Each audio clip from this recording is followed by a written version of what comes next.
ایک دعا تو وہ ہے جو ہم کرتے ہیں ہاتھ اٹھا کر اور مانگتے ہیں، پھر وہ دعا جو باجماعت ہوتی ہے، یہ تو ظاہری ایک دعا عمل ہے جو نظر آ گیا۔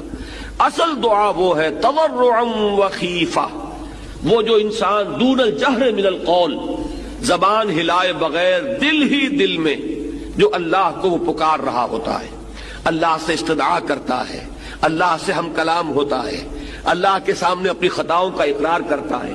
یہ جو اندر ہی اندر کی سرگوشی ہے، اس کو حضور صلی اللہ علیہ وسلم نے عبادت کا لب لباب اور عبادت کا جوہر قرار دیا ہے۔ فرمایا الدعاء هو العبادہ، الدعاء مخ العبادہ، دعا ہی تو عبادت کا جوہر ہے۔ یہ دعا ہی تو اصل میں مخ کہتے ہیں عربی زبان میں ہڈی کا جو گودا ہوتا ہے اس کو، کہ اصل میں جو گودا ہے اس کا جو جوہر ہے وہ در حقیقت دعا ہے۔ کبھی بھی انسان اللہ کے سوا کسی اور کو نہ پکارے، اور نمبر دو یہ کہ اس کا یہ پکارنا جو ہے، دعا کرنا جو ہے اپنے پروردگار سے، یہ بھی مخلصین لہ الدین، اس کے لیے اپنی اطاعت کو خالص کرتے ہوئے، اس لیے کہ اگر آپ اطاعت میں شرک کر رہے ہیں تو اللہ سے دعا کرنے کا منہ ہی نہیں ہے۔ کس منہ سے اللہ کو پکار رہے ہیں جبکہ آپ نے اللہ تعالیٰ کے ساتھ وہ توحید فی العبادت کا تقاضا پورا نہیں کیا؟ آپ اللہ کے ساتھ اور ہستیوں کی بھی پوجا کر رہے ہیں، آپ نے اللہ کے ساتھ کچھ اور ہستیوں کو بھی مطاع بنایا ہوا ہے،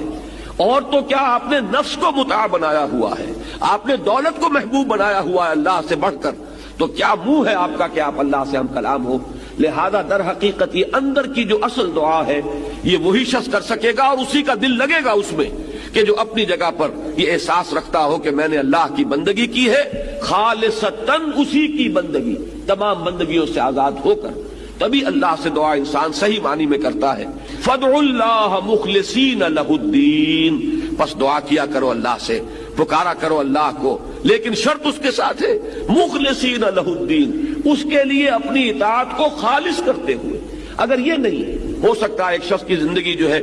وہ غفلت میں گزری ہے، جہالت میں گزری ہے، نادانی میں گزری ہے، اب وہ اللہ کو پکارنا چاہتا ہے تو پہلے عہد کرے کہ اللہ جو بھی خطائیں تھیں وہ آپ فرما دے، جو بھی مجھ سے غلطیاں ہوئی، تیرے احکام جو میں نے توڑے، اب عہد کرتا ہوں کہ آئندہ کوئی تیرا حکم نہیں توڑوں گا، تو اب اللہ کو پکاریے، اللہ سے دعا کیجئے۔ اسی چیز کا نام ہے استغفار اور توبہ۔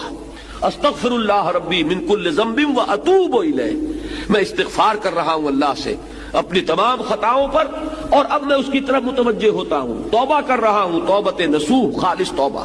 تو استغفار اور توبہ جو ہے یہ در حقیقت دعا کے لیے گویا کہ بمنزلہ تمہید ہے۔ استغفار کیجئے، توبہ کیجئے، اب اللہ کو پکاریے، اللہ سے دعا